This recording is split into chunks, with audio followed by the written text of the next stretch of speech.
saw a bear cub chained to a tree for tourist photos. What baby did next left everyone crying. The morning mist hung low over the mountain trail, clinging to the pine trees like whispered secrets waiting to be told. Jessica Brooks adjusted her backpack straps and looked back at her husband Ethan Marshall, who was helping their 3-year-old daughter Lily navigate the rocky path. The air was crisp, carrying the scent of wild berries and damp earth, the kind of morning that made you forget about the busy world waiting back in the valley below. They had chosen this particular trail because it was supposed to be quiet, away from the usual tourist crowds that flooded the more popular routes. Lily's small hand gripped her father's fingers tightly, her eyes wide with wonder at every butterfly that crossed their path, every squirrel that chattered from the branches above. She was wearing her favorite pink jacket, the one with the bear ears on the hood that she insisted on wearing, even though it was getting a bit warm as the sun climbed higher. They had been walking for about an hour when the trail curved around a massive boulder, opening up to a small clearing where wildflowers grew in patches of purple and yellow. It was there that they first heard it, a sound that didn't quite belong to the natural symphony of the forest. It was metallic, a soft clinking that repeated every few seconds, like chains being dragged across a stone. Jessica stopped first, her hand instinctively reaching for Ethan's arm. Something about that sound made her stomach tighten, though she couldn't explain why. The family stood still for a moment listening, and then they heard something else. A low whimper, almost like a dog's cry but different somehow, wilder and more desperate. Ethan looked at Jessica with raised eyebrows, silently asking if they should investigate or turn back. But before either parent could make a decision, Lily had already started moving forward, her curiosity overcoming any hesitation. She pulled her hand free from her father's grip and took several quick steps toward the sound before Ethan caught up with her, scooping her into his arms. "Wait, sweetheart," he said softly. But Lily was already pointing ahead, her small finger extended toward something they couldn't yet see clearly through the trees. As they moved closer, staying together this time, the scene that unfolded before them made Jessica's heart sink and then immediately fill with anger. There, in a small cleared area just off the main trail, stood an old man with weathered hands and a face lined with years of sun and wind. He was dressed in worn jeans and a faded flannel shirt, and beside him, attached to a thick chain that was wrapped around the base of a sturdy oak tree, was a small bear cub. The cub couldn't have been more than a few months old, its fur still fluffy with youth, its eyes holding a mixture of fear and resignation that no wild animal should ever show. A cardboard sign leaned against the tree, crudely written in marker, "Photos with bear, $10. The sight hit Jessica like a physical blow. Her mind raced with outrage at the cruelty of it all. This beautiful wild creature reduced to a roadside attraction, chained and helpless. She could feel Ethan tensing beside her, his jaw clenching as he took in the scene. The old man, who they would later learn was named Michael Hayes, hadn't noticed them yet. He was sitting on a folding chair, his eyes closed, perhaps dozing in the morning sun. The bear cub was lying on its side, the chain allowing it just enough movement to shift positions, but not enough to reach the shade or the small stream that bubbled tantalizingly close. Jessica was about to march forward, ready to give this man a piece of her mind about animal cruelty and probably threaten to call the authorities, when something unexpected happened. Lily, still in her father's arms, began to squirm and whimper herself, making soft sounds that eerily echoed the bear cub's earlier cries. Ethan, surprised by his daughter's reaction, set her down carefully, keeping a firm grip on her hand. But Lily wasn't trying to run away or toward danger. Instead, she reached into the small backpack she insisted on carrying herself, the one decorated with cartoon animals and containing her treasures. From her pack, she pulled out her most prized possession, a stuffed bear that she'd had since she was born, worn soft from years of hugging, one ear slightly torn from the time she'd tried to fix it with safety scissors. The stuffed animal, which she called Mr. Honey, went everywhere with her.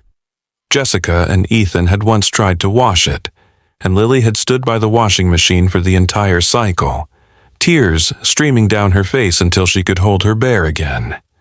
Now, watching their daughter clutch Mr. Honey to her chest while staring at the real bear cub, both parents felt something shift in the air around them. The old man's eyes opened slowly, as if sensing their presence, and when his gaze fell on the family, Jessica expected to see defiance or perhaps shame.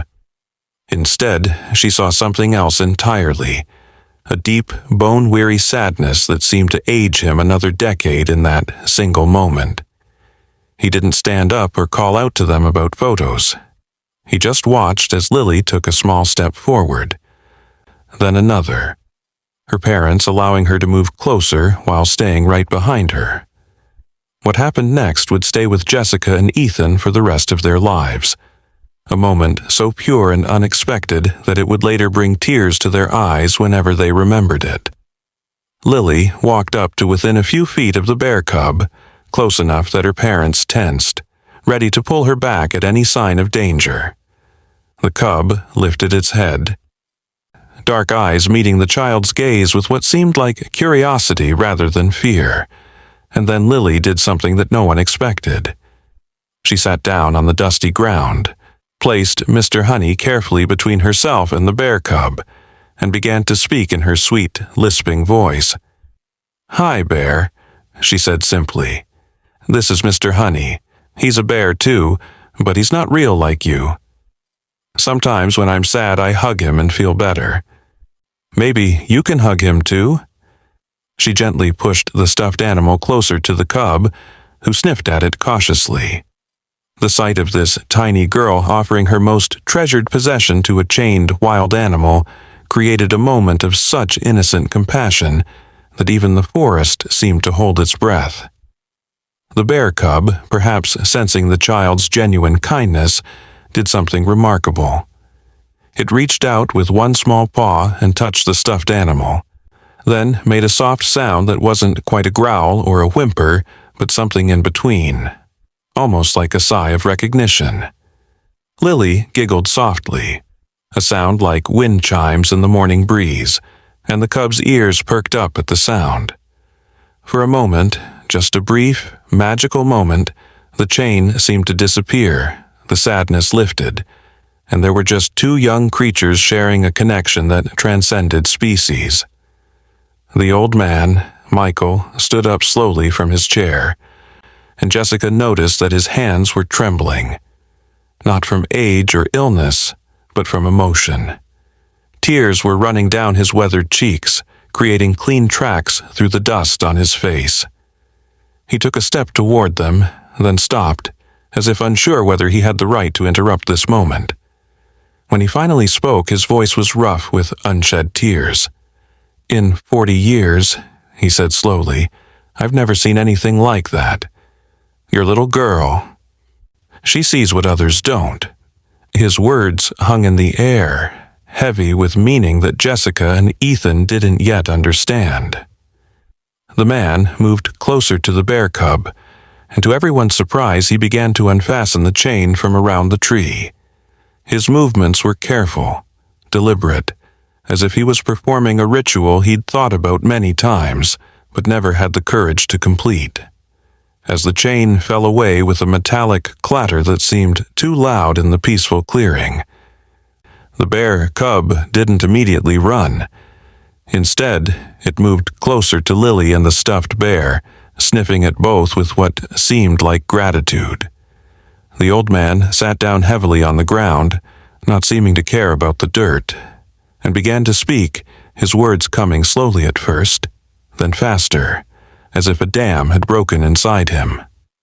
"This cub," he began, his eyes never leaving the small bear, I found her 3 months ago. Her mother had been hit by a car on the mountain road, killed instantly. The cub was beside her, crying and crying, wouldn't leave even when cars passed. I watched for 2 days, hoping another bear would come, hoping nature would take its course. But she just got weaker, smaller somehow, like she was disappearing into her grief. He paused, wiping his face with the sleeve that had seen better days. The story continued to pour out of him, and as Jessica and Ethan listened, their anger began to transform into something else entirely. Michael told them how he'd finally approached the cub with food, how she'd been too weak to run or fight. He'd brought her back to his cabin, nursed her back to health with bottles of formula he'd bought with his last pension check. He'd called wildlife services, but they'd told him they were overwhelmed, understaffed, and that the cub would likely be put down since it had become habituated to humans. "So I kept her," Michael said, his voice breaking slightly. "I know it was wrong, but I couldn't let them kill her. She'd already lost so much. But then my money ran out. The formula, the proper food for a growing bear, it all costs more than my pension covers. I tried to get work, but who's going to hire a 70-year-old man with bad knees and no skills except 40 years of working in a sawmill that closed down?" The chain in his hands seemed to grow heavier as he spoke, as if it was made of all his failures and desperate choices. He explained how he'd started bringing the cub to the trail, hoping tourists would pay for photos, telling himself it was temporary, just until he could save enough to get the cub to a proper sanctuary out of state, one that would take her without putting her down. But days had turned to weeks, and he'd watched the light in the cub's eyes dim a little more each day, even as his own heart broke with the weight of what he was doing. "I told myself I was saving her," he said, looking directly at Lily, who was now gently stroking the cub's fur while it played with Mr. Honey. "But watching your daughter just now, seeing how she looked at her with love instead of as an attraction or oddity, I realize I've been killing her spirit to save her body. That's no kind of salvation at all." The silence that followed his confession was profound, broken only by the sound of the stream and the soft huffing noises the cub made as it played. Jessica found herself kneeling beside the old man, her anger completely evaporated, replaced by an overwhelming sense of compassion for both him and the cub. She thought about how easy it was to judge from the outside, to see only the surface of a situation without understanding the desperate love and impossible choices that led to it. If you're enjoying this story, please consider hitting that like button and subscribing to hear more incredible tales of compassion and unexpected connections between humans and animals. Your support helps us share these meaningful stories with others who need to hear them. Ethan was already pulling out his phone, but not to call the authorities as he might have done just minutes ago. Instead, he was looking up wildlife sanctuaries, checking distances and requirements. "There's one," he said, his voice gentle but determined, "about 3 hours north. They specialize in orphaned cubs. I'm reading their site now. They have a rehabilitation program that prepares bears for release back into the wild when they're old enough." Michael looked up at him with a mixture of hope and despair. "I've called them. They want $2,000 for intake and initial care. Might as well be $2 million for what I've got." His shoulders slumped, and for a moment he looked every one of his 70 years and then some. But Jessica and Ethan exchanged a look, one of those wordless conversations that couples who truly know each other can have in an instant. They'd been saving for a vacation, a 10th anniversary trip to Hawaii that they'd been planning for 2 years. The money was sitting in their savings account, earmarked for lay greetings and beach sunsets. But looking at their daughter, who had somehow known exactly what both the cub and the old man needed, Not judgment, but compassion. Not anger, but understanding. The decision was already made. "We can help," Jessica said simply. "We want to help." The words seemed to hang in the air like a blessing, and Michael's face crumpled completely. He sobbed then, great heaving sobs that seemed to come from somewhere deep in his chest. 40 years of loneliness and recent months of desperate worry all pouring out at once. The bear cub, startled by the sound, moved closer to Lily, who wrapped her small arms around it without fear, whispering soothing words she'd learned from her parents when she was upset. The next few hours passed in a blur of activity that would later seem almost dreamlike in its perfect synchronicity. Ethan drove Michael's old truck, following their car to the sanctuary, the cub secured in a carrier they'd bought at a pet store along the way.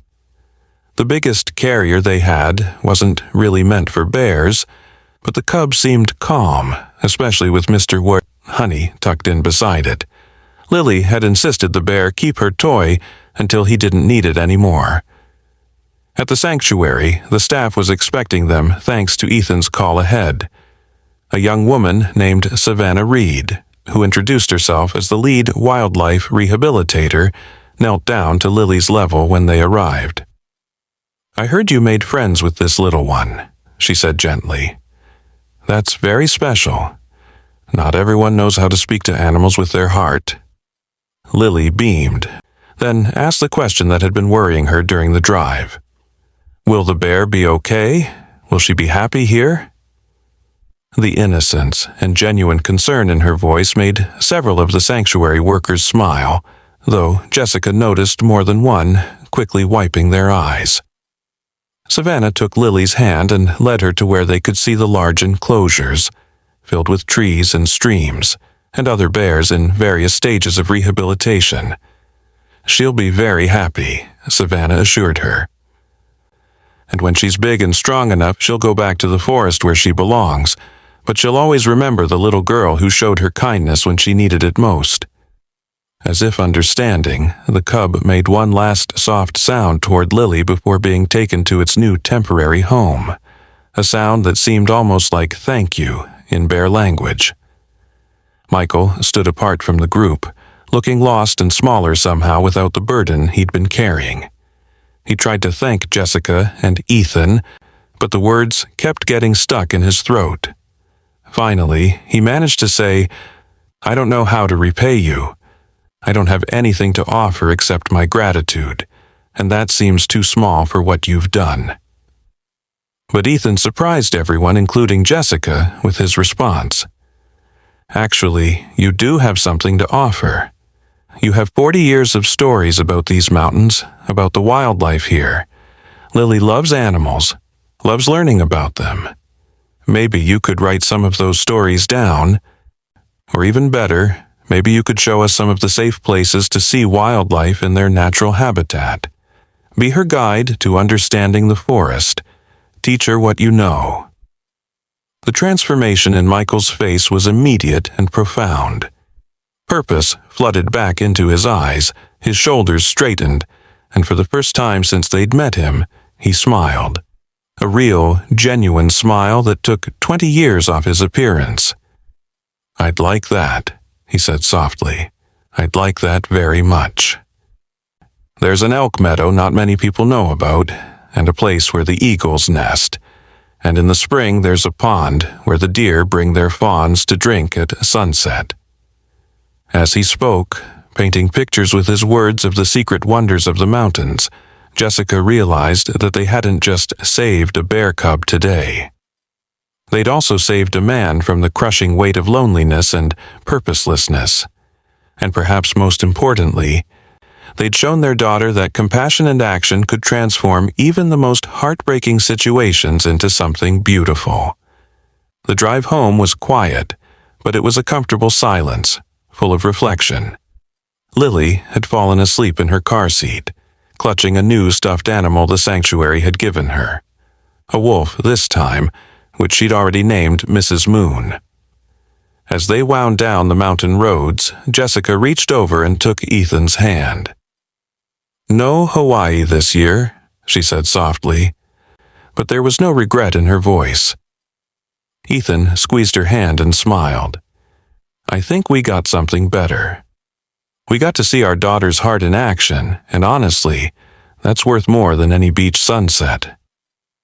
They drove on as the sun began to set behind the mountains, painting the sky in shades of pink and gold that seemed to celebrate the day's unexpected magic. A week later, they received a video from the sanctuary. The bear cub was playing with other rescued cubs, wrestling and tumbling in a way that spoke of pure joy and freedom. But what made Jessica cry was the end of the video. The cub was sleeping, and clutched in its paws was Mr. Honey, the stuffed bear that had started it all. Savannah's message said the cub wouldn't let anyone take it away, that it seemed to provide comfort during the adjustment period. Michael became a regular part of their lives after that day. Every other weekend, he would take them on what Lily called adventure walks, showing them hidden waterfalls and teaching them to identify animal tracks and bird calls. His knowledge was encyclopedic, built from 4 decades of observation and genuine love for the wilderness. But more than that, he became like a grandfather to Lily, the kind she'd never had since both sets of grandparents had passed before she was born. He taught her that every creature, no matter how small or seemingly insignificant, had a role to play in the forest's complex symphony. He showed her how to move quietly enough to watch a family of foxes play, how to spot an owl during the day, how to tell if a bear had been in an area recently. But perhaps most importantly, he taught her through example that it's never too late to make things right, that mistakes can be transformed into opportunities for growth and redemption. One particularly memorable afternoon, about 2 months after their first meeting, Michael took them to what he called his thinking spot, a rocky outcrop that overlooked the entire valley. As they sat there, sharing sandwiches and watching clouds drift across the sky, he told them something he'd never told anyone else. "I had a daughter once," he said quietly, his eyes fixed on the distant mountains. "Lost her and my wife in a car accident 35 years ago. She would have been about your age," he said to Jessica. "After that, I just stopped living, really. Just existed. The forest became my only companion, the animals my only family. That bear cub, saving her was really about trying to save something I couldn't save before. But I got it all mixed up, got lost in my own grief and desperation." The confession hung in the air, heavy with decades of pain. Lily, who had been playing with some interesting rocks she'd found, came over and climbed into Michael's lap without hesitation, something she rarely did with anyone outside her immediate family. "It's okay to be sad," she said in her matter-of-fact 3-year-old way. "Mommy says tears water our hearts so new, happy things can grow."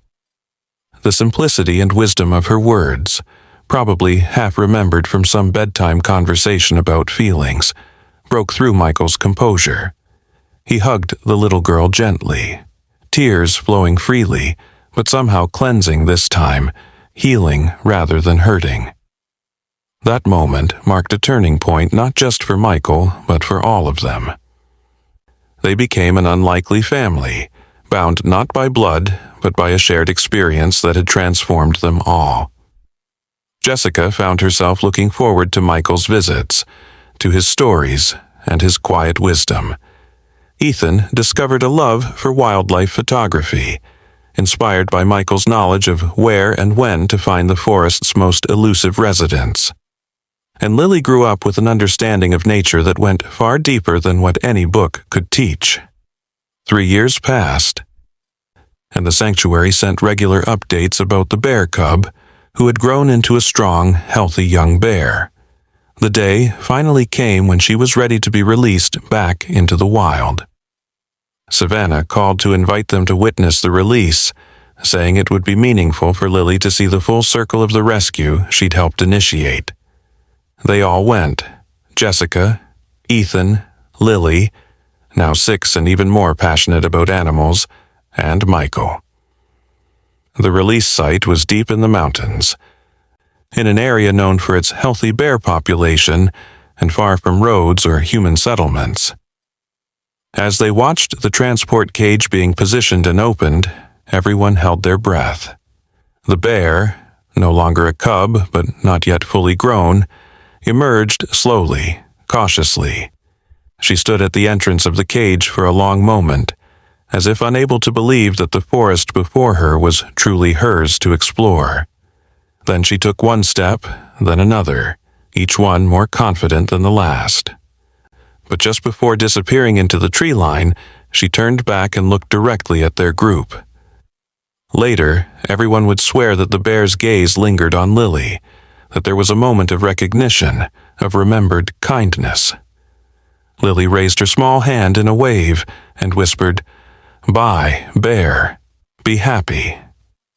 The bear huffed once, a sound that carried across the clearing, and then melted into the forest shadows, returning to the wild life she was always meant to live. On the drive home, Lily was unusually quiet. When Jessica asked if she was okay, she nodded and said, "I'm just thinking about how Mr. Honey helped the bear, and the bear helped Michael, and Michael helped us learn about the forest, and we helped the bear get home. It's like a circle, isn't it? Everything connected to everything else." Michael, sitting in the back seat with Lily, smiled and patted her hand. "That's exactly right, little one. That's the most important thing the forest has taught me. We're all connected, all part of the same story. Sometimes we just need someone to remind us of that." He paused, then added, "You reminded all of us that day. A 3-year-old girl with a stuffed bear and a heart full of love changed everything." The impact of that single encounter rippled outward in ways none of them could have predicted. Michael began volunteering at the sanctuary, sharing his knowledge with other rehabilitators and helping to educate visitors about wildlife conservation. His stories, written down at Ethan's encouragement, were eventually published as a children's book series about respecting and protecting wildlife, with all proceeds going to the sanctuary. Jessica, inspired by the experience, went back to school to study wildlife biology, eventually becoming a part-time educator at the local nature center. She developed programs that taught children about empathy and conservation, always starting with the story of a little girl, a stuffed bear, and a chained cub. The programs became so popular that other nature centers began adopting her curriculum. Ethan's wildlife photography, which had started as a hobby during their walks with Michael, evolved into a second career. His photos, always taken with respect for the animals and their habitats, were featured in national magazines and helped raise awareness about the importance of preserving wild spaces. One photo in particular, a shot of Lily from behind, offering her stuffed bear to the cub on that first day, he'd managed to capture it on his phone, became iconic, winning awards and being used in campaigns about compassion and conservation. But perhaps the most profound change was in Lily herself. That early experience of seeing beyond surface appearances, of responding to suffering with compassion rather than judgment, shaped her into a remarkably empathetic and determined young person. By the time she was in high school, she was already working part-time at the sanctuary, known for her almost magical ability to calm frightened animals. Years later, when Lily was applying to veterinary school, she wrote in her application essay about the day she met a chained bear cub and an old man bound by invisible chains of grief and poverty. She wrote about how her parents' decision to help rather than judge taught her that compassion without action is just a feeling, but compassion with action can change the world. She wrote about Michael, who became the grandfather she never had, teaching her that everyone has a story that explains their actions if we're willing to listen. The essay concluded with a reflection that brought tears to the admissions committee's eyes. That bear cub is wild and free now, somewhere in the mountains, living the life she was meant to live. Michael is surrounded by friends and purpose, no longer alone with his grief. And I am here applying to veterinary school because a stuffed bear named Mr. Honey taught me that sometimes the smallest gestures of kindness can create the biggest changes. Every animal I help, every life I save or improve, will be connected back to that moment when I was 3 years old and learned that love doesn't see species or circumstances. It just sees need and responds. She was accepted to every school she applied to, but she chose the one closest to home, closest to the mountains where it all began. Michael, now in his late 70s but still spry enough for gentle walks, was there at her graduation, sitting with Jessica and Ethan in the front row. When Lily walked across the stage to receive her doctorate, she could have sworn she heard, carried on the wind from the mountains beyond the campus, the distant sound of a bear's call, wild and free and full of joy. The sanctuary had grown over the years, partly due to the attention brought by their story. It now had an education center named the Lily and Michael Wildlife Education Pavilion, where thousands of children learned about wildlife conservation each year. The center's most popular feature was a life-sized bronze sculpture of a small girl sitting on the ground, offering a stuffed bear to a bear cub, with an old man standing nearby, chains falling from his hands. The plaque read simply, "Compassion breaks all chains." Michael lived to see Lily graduate from veterinary school, to see her start her own practice specializing in wildlife rehabilitation. He was there when she married Connor Adams, a forest ranger she'd met during a rescue operation. Someone who shared her passion for protecting wild spaces and creatures. He held her first child, a boy they named Michael, who seemed to inherit his mother's gift for connecting with animals. When Michael Hayes passed peacefully in his sleep at age 82, his funeral was attended by hundreds of people whose lives he'd touched through his volunteer work, his stories, and his transformation from a lonely old man to a beloved community elder. Lily gave the eulogy, speaking about redemption and second chances, about how one moment of connection can redirect the course of multiple lives. She ended with a story Michael had told her just weeks before his death. He'd been walking in the mountains, in an area where bears were known to roam, when he'd come across tracks, a fully grown bear, healthy and strong from the size and depth of the prints. Beside the tracks, partially buried in leaves, he'd found something that made his heart skip. A small, weathered piece of fabric that looked like it had once been part of a stuffed animal, possibly an ear from a well-loved toy bear. "He chose to believe," Lily said, her voice strong despite her tears, "that our bear had carried Mr. Honey with her all those years, finally leaving a piece behind when she no longer needed that comfort, when she was truly wild and free and whole.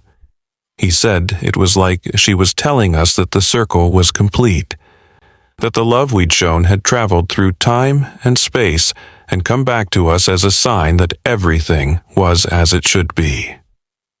The sanctuary created a memorial garden in Michael's honor, a peaceful space where visitors could sit and reflect on the interconnectedness of all living things. At its center grew an oak tree, and at its base a bronze plaque with Michael's favorite saying, something he'd started saying after that fateful day: "We are all just creatures trying to find our way home." Sometimes we need someone to unlock the chains we didn't even know we were wearing. Lily often brought her own children to the garden, telling them the story of the day their mother met a bear cub and a sad old man, and how a stuffed bear named Mr. Honey had changed everything. She taught them what Michael had taught her, that the forest speaks to those who listen with their hearts, that every creature has value and purpose, and that the smallest acts of kindness can ripple outward in ways we never imagine.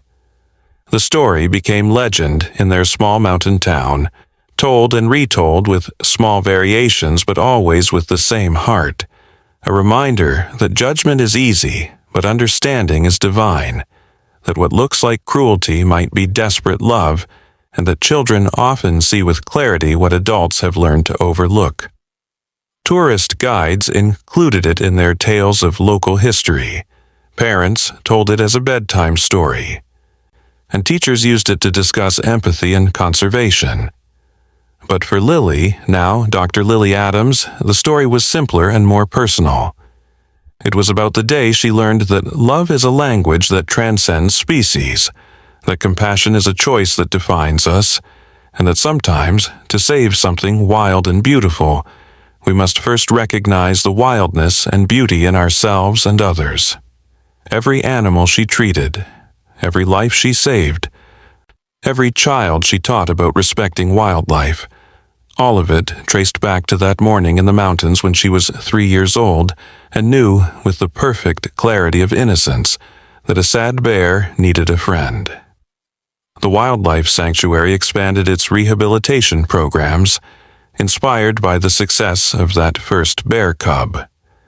They developed new protocols for working with orphaned cubs, techniques that balanced necessary human intervention with maintaining the bear's wild instincts.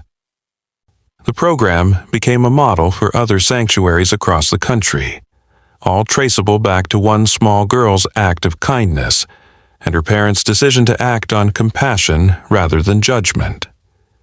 Ethan's photographs from their adventures with Michael became a traveling exhibition called Hidden Wonders, showcasing the secret beauty of the local mountains.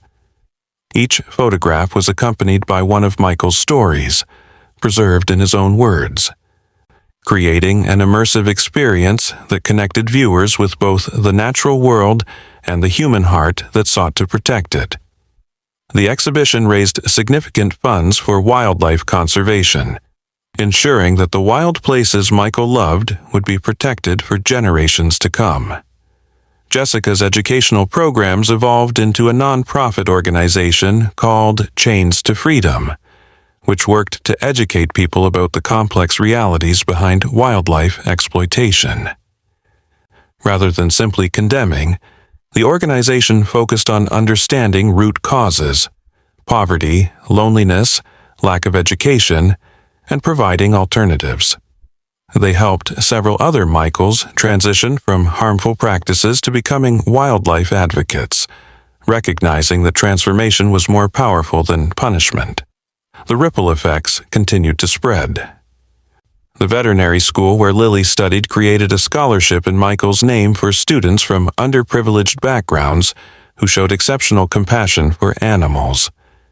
The first recipient was a young man who had been caught keeping an injured owl illegally, not to exploit it, but because he couldn't afford veterinary care and was trying to heal it himself.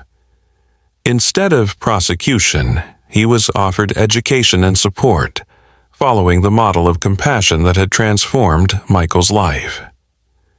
Connor, Lily's husband, incorporated the story into his work as a forest ranger, using it to help visitors understand the delicate balance between human compassion and wildlife welfare.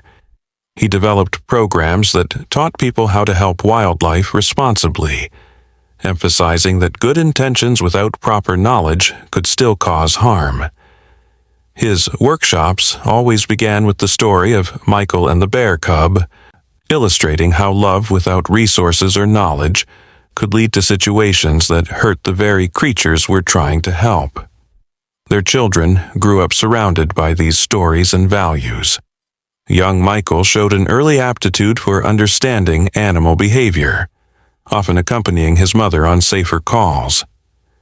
Their daughter, Sarah, inherited her grandmother Jessica's gift for education, creating picture books about wildlife that were both scientifically accurate and emotionally engaging. Even as children, they understood that they were part of a larger story, one that began before they were born but continued through them. The mountain trail where it all began became something of a pilgrimage site for people who had heard the story. The Forest Service, recognizing its significance, created an educational marker at the spot where the family had first encountered Michael and the cub. The marker didn't glorify what had happened, but used it as a teaching moment about the complexities of human-wildlife interaction, the importance of proper resources for wildlife care, and the power of compassion to transform difficult situations. Local schools began bringing students to the spot as part of their environmental education curriculum. They would sit in the same clearing where Lily had offered her stuffed bear to a chained cub and discuss what they would have done in that situation. Teachers used it to explore themes of judgment versus understanding, the difference between helping and enabling, and how individual actions could have far-reaching consequences. The story even reached international attention when a documentary filmmaker, intrigued by the local legend, created a film about the interconnected lives that had been changed by that single encounter. The documentary, titled The Chain That Bound Us All, won several awards and brought global attention to the importance of compassion in conservation. It featured interviews with everyone involved, including footage of the now adult bear thriving in the wild, captured by motion-activated cameras in her territory. But perhaps the most touching moment came years later, when Lily's son Michael, now a teenager, was hiking with his grandfather Ethan in the mountains. They came across a bear print in the mud, large and deep, clearly from a healthy adult bear. Beside it, caught on a nearby branch, was a tiny scrap of fabric, faded and weathered but unmistakably pink. Young Michael picked it up carefully, examining it with the scientific eye he'd inherited from his mother. "Grandpa," he said slowly, "this looks like synthetic fabric. Pretty old? Maybe from a toy?" Ethan's eyes widened as he recognized what might be another piece of Mr. Honey, left like a breadcrumb in the forest's vast story. They stood there for a moment, grandfather and grandson, connected across generations by a thread of fabric and the enduring power of a story that had shaped their family's destiny. When they brought the fabric scrap to Lily, she held it gently, tears flowing freely. Whether it was really from Mr. Honey or not didn't matter. What mattered was the reminder that acts of love and kindness never truly disappear. They ripple outward, touching lives in ways we may never fully know, creating connections that span years and species, binding us all in an invisible web of compassion and consequence.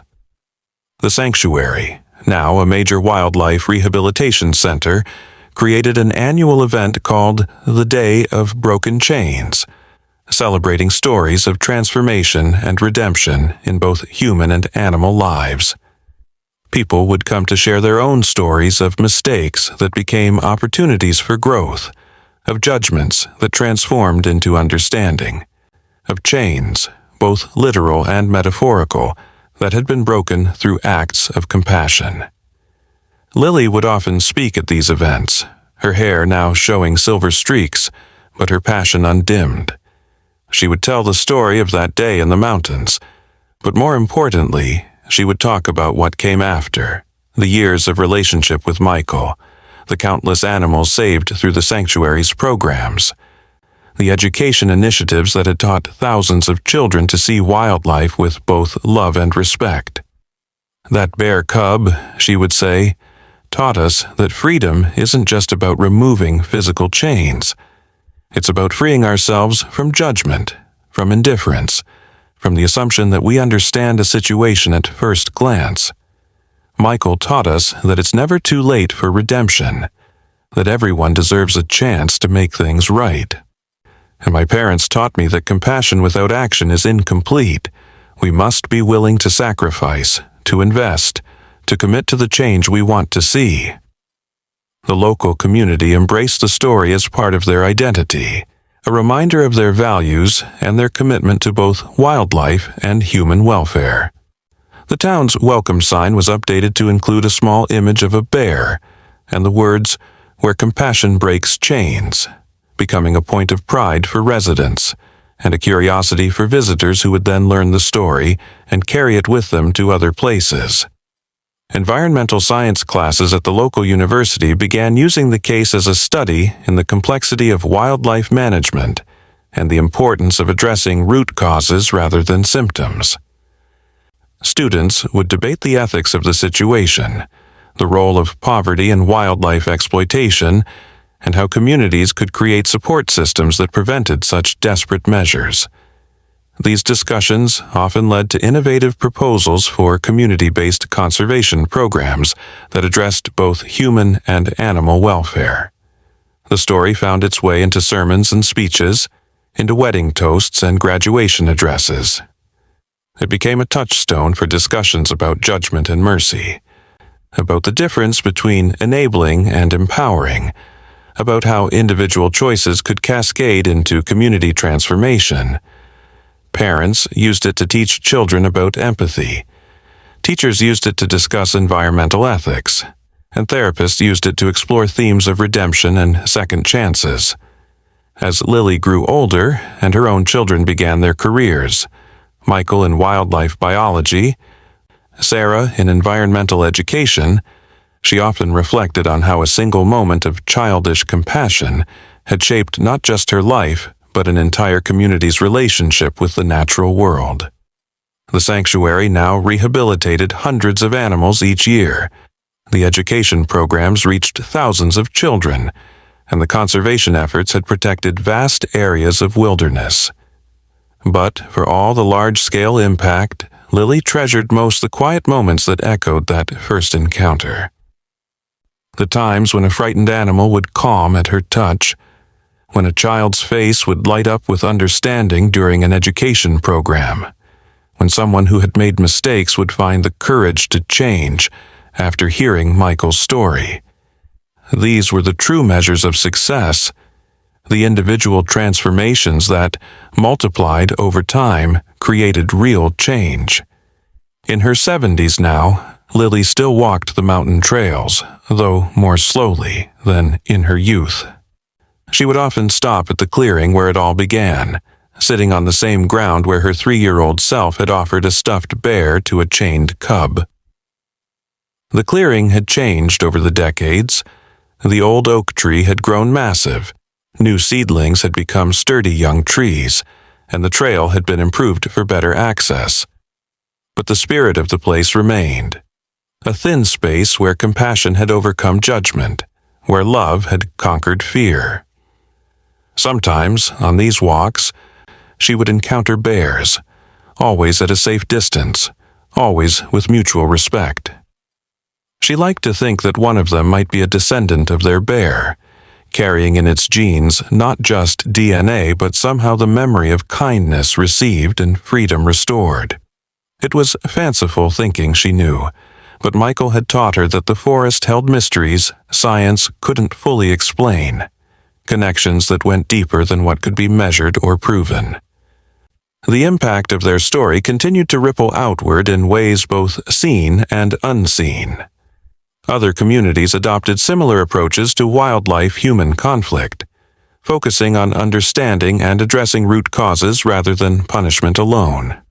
The model of compassionate intervention, coupled with practical support and education, proved more effective than punitive measures in preventing wildlife exploitation. Conservation organizations began incorporating the story into their training materials, using it to illustrate the importance of considering human factors in wildlife protection.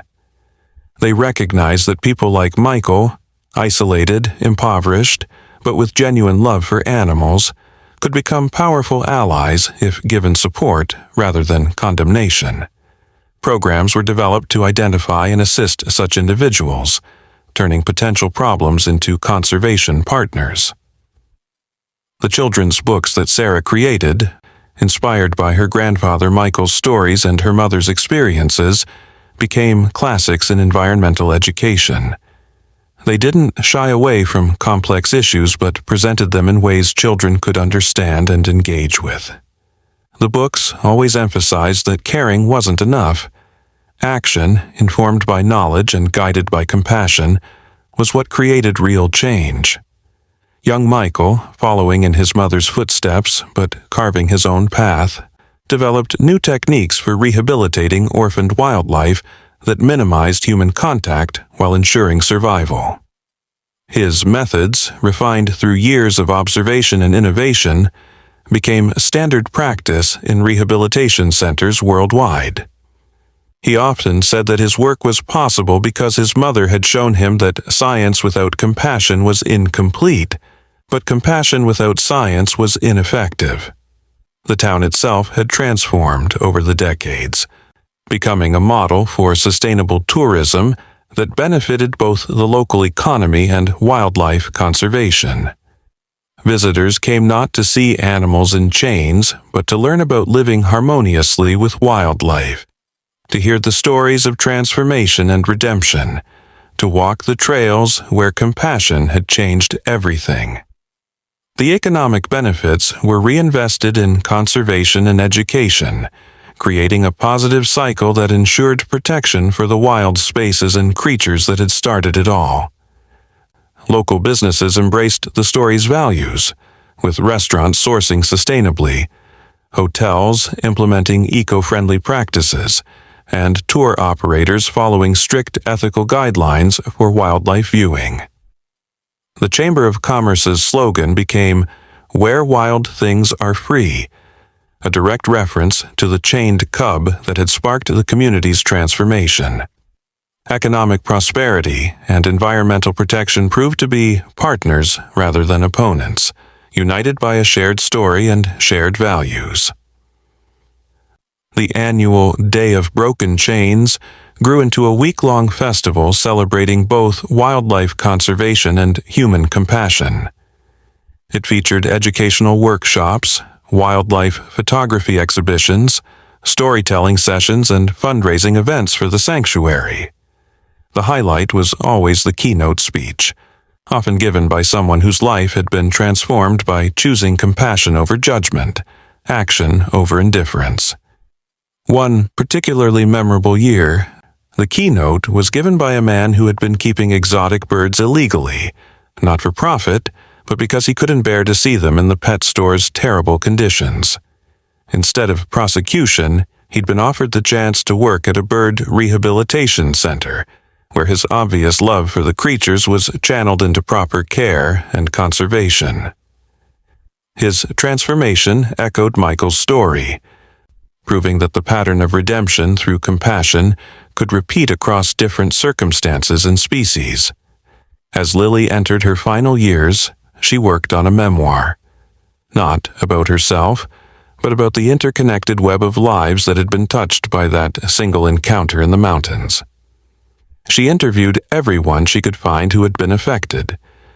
The sanctuary workers who had developed new rehabilitation techniques, the children who had grown up to become conservationists after hearing the story, the other Michaels, who had been given second chances instead of punishment. The memoir, titled "The Bear Who Broke Our Chains," became more than just a book. It became a testament to the power of individual action to create systemic change.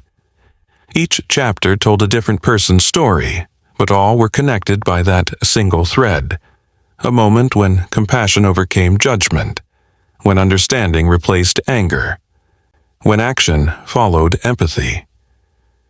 In the book's conclusion, Lily wrote, "We often think of chains as things that bind us, but sometimes the most powerful chains are the ones we break. Not just the physical ones, but the chains of indifference, of judgment without understanding, of inaction in the face of suffering. That bear cub was chained for only a few months, but Michael had been chained by grief and poverty for decades. My parents were chained by the assumption that their small action couldn't make a difference. I was chained by childhood, unable to do more than offer a stuffed toy. But together, in that moment, we broke all our chains. And in breaking them, we freed not just a bear, but ourselves and our entire community to become something better." The book's release coincided with the 50th anniversary of that fateful encounter. The sanctuary organized a special celebration. bringing together as many people as possible whose lives had been touched by the story. The gathering was held in a meadow not far from where it all began, with the mountains standing witness to how much had changed. Lily, now quite elderly but still sharp and passionate, stood before the assembled crowd with the help of her grandson, Michael's son, who had inherited both his mother's gift with animals and his namesake's storytelling ability. She looked out at the faces, sanctuary workers, conservationists, educators, reformed wildlife exploiters, children who had grown up with the story, adults who had changed their lives because of it. 50 years ago, she began, her voice still strong despite her age, a 3-year-old girl met a chained bear cub and a broken-hearted old man. That little girl, I barely remember being her, but I've lived my whole life trying to honor what she did that day. She saw suffering and responded with the only thing she had, a beloved toy and an open heart. She didn't judge, didn't fear, didn't hesitate. She just loved. She paused, looking at the mountains where somewhere generations of bears roamed free, descendants perhaps of the cub she'd helped save. Michael Hayes taught us that everyone deserves a second chance, that the story we see on the surface is never the whole truth. My parents taught us that compassion must be paired with action, that good intentions without resources and knowledge aren't enough. And that bear cub? She taught us that wildness is precious, that freedom is a birthright, and that sometimes we must break chains, our own and others, to restore the world to what it should be. The celebration continued late into the evening, with stories shared around campfires, children playing games that taught wildlife conservation, and always, in the background, the sounds of the wild forest, free and protected and thriving.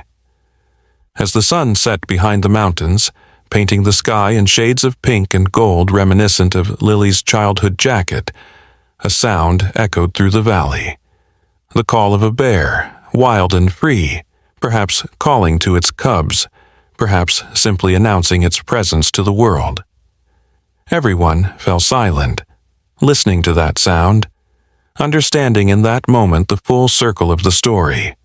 From chains to freedom, from judgment to understanding, from a single act of compassion to a movement that had changed thousands of lives. The bear's call faded into the distance, but its echo remained in every heart present, a reminder that we are all connected, all responsible for each other, all capable of breaking the chains that bind us and others. As people began to leave, making their way back to lives that had been shaped by this story, many stopped to thank Lily, but she always redirected their gratitude. "Thank the bear," she would say with a smile. "Thank Michael. Thank everyone who chose compassion over judgment, action over indifference. And thank that 3-year-old girl who knew what we adults had forgotten, that love doesn't ask questions, it just responds to need." The sanctuary erected a final monument that night. Not another statue or plaque, but a living memorial, a grove of oak trees, one for each year since the encounter, planted in a spiral pattern with the oldest at the center. At the heart of the spiral, they buried a time capsule containing Mr. Honey, the original stuffed bear that Lily had recently recovered from the sanctuary's archives where it had been carefully preserved. Photos from 50 years of conservation work, Michael's written stories, and letters from people whose lives had been changed. The capsule would be opened in another 50 years, a message to future generations about the power of compassion to create lasting change. But even without opening it, the message was clear in the landscape itself, in the protected wilderness, the thriving wildlife, the community that had chosen conservation over exploitation, understanding over judgment, love over indifference. As Lily was helped to her car that night, she took one last look at the mountains, now silhouettes against a star-filled sky. Somewhere out there, bears roamed free, living the wild lives they were meant to live. Somewhere, perhaps, the spirit of Michael Hayes walked his beloved trails, finally at peace. And somewhere, in the hearts of everyone who had heard the story, a 3-year-old girl continued to offer her stuffed bear to a chained cub, forever breaking chains, forever choosing love. The story didn't end that night, of course. Stories like this never really end. They continue in every child who learns to see animals as fellow beings deserving of respect, in every adult who chooses understanding over judgment, in every community that decides conservation and compassion are not luxuries, but necessities. The ripples continue to spread, touching lives in ways that can't be measured or tracked, but are no less real for being invisible. Years after Lily passed peacefully in her sleep, her great-grandchildren would walk the same mountain trails, learning the same lessons about compassion and conservation. They would visit the sanctuary, now a major research and rehabilitation center, and hear the story of their great-great-grandmother and the bear. They would understand that they were part of something larger, a legacy not of wealth or fame, but of compassion in action, of chains broken and freedom restored. The town's children grew up knowing the story as part of their heritage, as fundamental to their identity as the mountains themselves. They learned that individual actions matter, that compassion without action is incomplete, that everyone deserves a chance at redemption. These lessons, absorbed in childhood, shaped them into adults who approached the world with both empathy and agency, understanding that they had the power to break chains wherever they found them. Environmental challenges continued to arise: climate change, habitat loss, human-wildlife conflict, but the community faced them with the wisdom gained from their story. They knew that solutions must address both human and animal needs, that judgment and punishment were less effective than understanding and support, that individual actions could cascade into systemic change. The model they had developed, born from a child's compassion and an old man's redemption, proved adaptable to new challenges. Universities sent students to study the mountain model of community-based conservation, analyzing how a single story had transformed an entire region's relationship with wildlife. They found that the key wasn't policy or enforcement, but identity. When a community saw compassion and conservation as core to who they were, protecting wildlife became not a burden, but a privilege, not a sacrifice, but an investment in their shared story. The sanctuary's education programs reached millions through online platforms, spreading the story and its lessons globally. Children in cities far from any wilderness learned about the bear cub and Michael, about Lily and her parents, about how compassion could transform the most desperate situations. Teachers reported that the story helped children understand complex issues like poverty, conservation, and redemption in ways that pure facts never could. Wildlife rehabilitation centers worldwide adopted not just the technical methods developed at the sanctuary, but the philosophy behind them, that every creature deserved a chance at wild freedom, that human helpers were temporary guardians, not permanent owners, that the goal was always release and independence. The ethical framework, developed through decades of practice and reflection, became known as the Lily Principles, in honor of the little girl whose compassion had started it all.